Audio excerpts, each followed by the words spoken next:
Vanderbilt, a team that lost to Georgia State, somehow checks in at 25th this week in the poll. Will Texas bounce back off that home loss to Georgia? Mike, you're going to give us a first quarter play. What is it?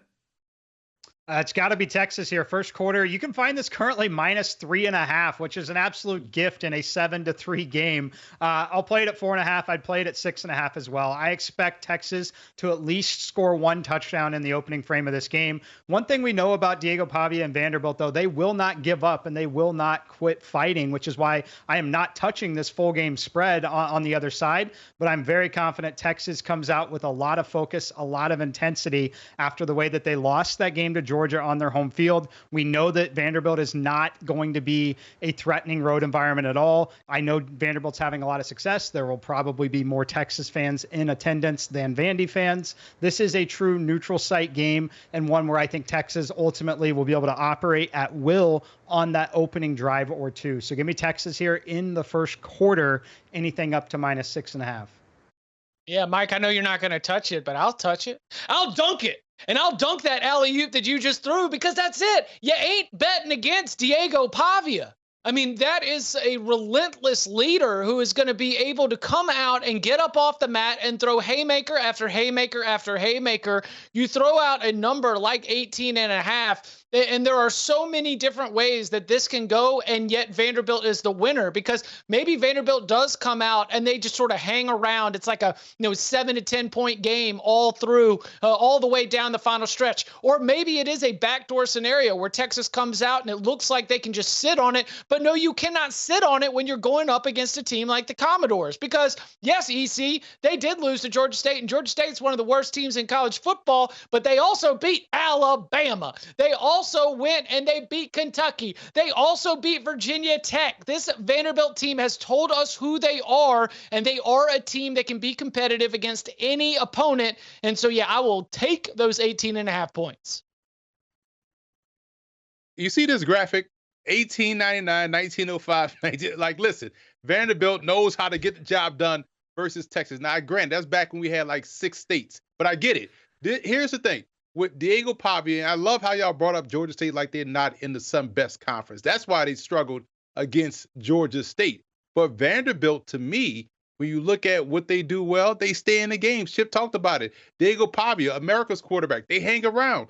And when you think about the chaos that can ensue if they beat Texas, having had beaten number 1 Alabama, and now they could stare Tennessee ranked in the top 10 in their sights too. Lord have mercy. Are we ready for a Vandy SEC championship winner to get one of the top 4 seeds in the college football playoff? Give me Vanderbilt plus these 18.5. I want things to blow up because this whole playoff system is a farce. Wow, well, that's for another show, Emery. We got that later in the year. I just want to say, our research team at CBS and the graphics team for that Vandy, Texas, I mean, that's A-plus stuff. 1904, 1906, and the way you described it, even better. Hey, I'm just taking the under here. Let's go safe. Even after last week, I'm still buying into that Texas defense, which is number 1 in the nation in points per game allowed, total yards allowed, and passing touchdowns allowed, as I referenced earlier in the show. Only 1 all season. I just can't imagine too many scenarios where Vandy's scoring more than 17 points against this Texas defense. But will the Longhorns play quarterback roulette? Can Vandy's defense maybe hold them in check? So I'm playing this under 53.5. Give me Texas 31, Vandy 13. Just can't play that 18.5. It's too close for me to play that 18.5. Speaking of teams that kind of disappointing, Missouri started out great, and then they've kind of fallen off the map. Should have lost to Auburn last week. I believe it was Chip. You called out the Auburn-Missouri line is fishy. I played it. I lost by half a point. Whoops. Now we have them at number 15, Alabama, who also has their own troubles. Alabama is now -14, trying to bounce back off this loss to Tennessee last week. Chip, we're going to start with you. What is your play that I actually agree with? Yeah, I don't trust either of these offenses right now. I don't think they're playing well. I think that Jalen Milroe is hurt, and I think he's playing through it. And I think that while maybe his Alabama teammates can be inspired by this effort, as somebody who just needs to do cold-hearted handicapping, I need to note that his mechanics have regressed. I need to note that the offense's performance in general has gotten worse these last couple of weeks. And without a chance to really recuperate, which they will get on the other side of this game before they play LSU on November 9th, I'm just going to assume that Alabama is not a great offense. Now, that being said, Missouri's offense is definitely not good. Brady Cook's dealing with a high ankle sprain. And while the Vibes Committee loves a man who leaves the hospital like he ripped the IV out of his arm to go play and lead his team to a win, I mean, that's incredible. But I don't trust that offense. Nate Noel's not been in there. We brought up something today on the Cover 3 podcast. Missouri misses Cody Schrader. Cody Schrader led the nation in rushing yards per game at the end of last season. He was getting like 21, 22 carries per game, also like near the top of the country. He was averaging like 6 yards per pop. And not having the ability to run the ball consistently, to set up the pass when you've got a Luther Burden or a Theo Weiss, that might be something that really explains what's happened with Missouri's offense in terms of not meeting expectations. But forget the why. We just need to talk about what is, and what is this Missouri offense is not playing well. Distrust both offenses, easy undercall for me. And Chip, it's rare that you and I agree, but I think this is a fantastic pick. So I mentioned kind of a weird trend that Alabama's point total has declined in every game but one this season. They haven't gone up from game to game. I think this will be the first time because I don't think they're going below 17. Though Missouri has the third best defense statistically in the SEC. Just not sure I trust that offense. That Brady Cook ankle injury scares me. And I just don't know. I didn't see much from Drew Pine, the veteran Drew Pine, who's been at like 16 schools by now. I haven't seen enough there. If he has to play, give me Alabama 27, Missouri 17. Now, I had Missouri covering the 14. Emory, you do as well. Man, who's playing Brady Cook in the Brady Cook Missouri Tigers movie, right? Chip talked about it. This man gets hurt, goes to the hospital, comes run out the hospital, full pass like Tecmo Bowl, right? So this was funny about Missouri because when you think about the Tigers in Alabama, they are both inconsistent on offense. And where Cody Schrader is truly missed, Chip talked about the running game. That's obvious. But he was one of the best in pass pro in a country. So his blitz pickup was phenomenal. That helps you get the ball deeper down the field. But because both teams are playing inconsistent ball, this screams shootout. This screams back and forth. This also screams take Missouri plus 14. Yeah, I'm taking Missouri plus 14 here as well. We got to talk about how important this game is because this is a playoff elimination game for whoever loses this one. If you're Alabama and you're able to bounce back and win this game, you still control your own destiny because you can go win a night game at LSU to bolster that resume. But when you look at Missouri, they've only lost one game. If they win this one, check out what they've got on deck. Their schedule is soft as can be. They play Oklahoma, South Carolina, Mississippi State, and Arkansas. That's as soft as it gets right now in the SEC. Missouri, if they're able to upset Alabama on the road, we're talking about a playoff team. Even though they've lost one game right now, we're talking about them getting into the college football playoff.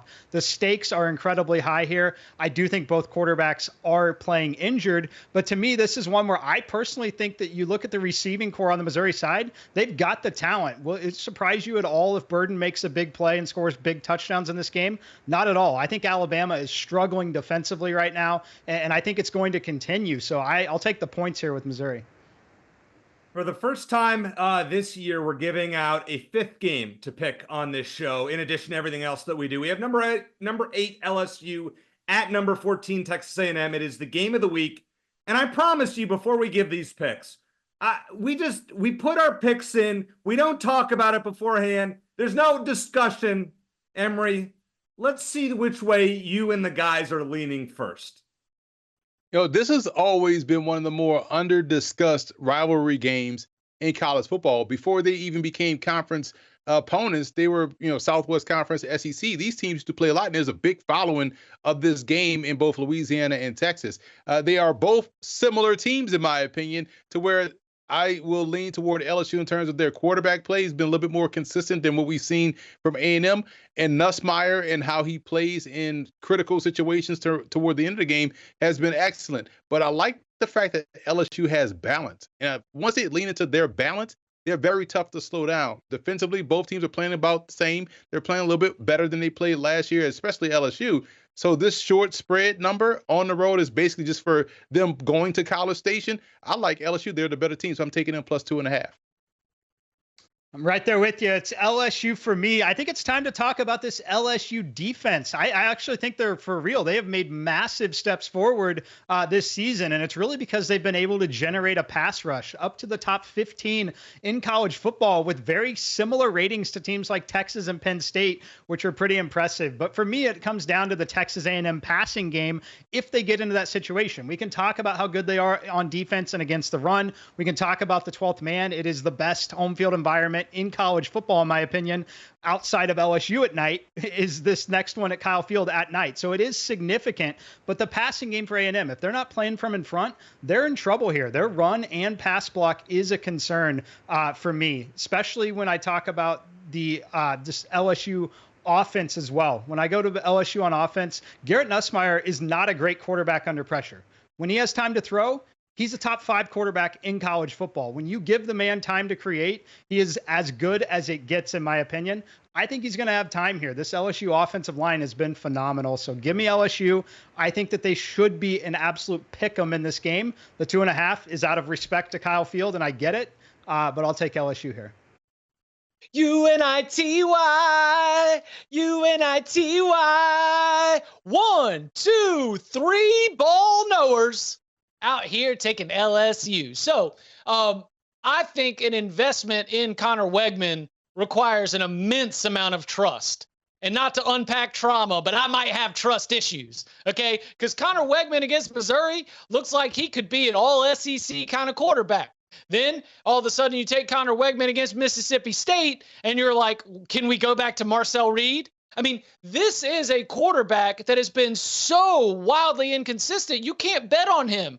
And he's going up against an LSU defense that is forcing turnovers. He's going up against an LSU defense that has gotten better and better throughout the season. You know, did it start a little bit rocky? Absolutely. But shocker that when you get a new defensive coordinator who's pretty good, maybe you don't see the results right away, but we're seeing them right now. I think LSU's defense is the star of the day, and LSU wins in College Station. I'll take the 2.5.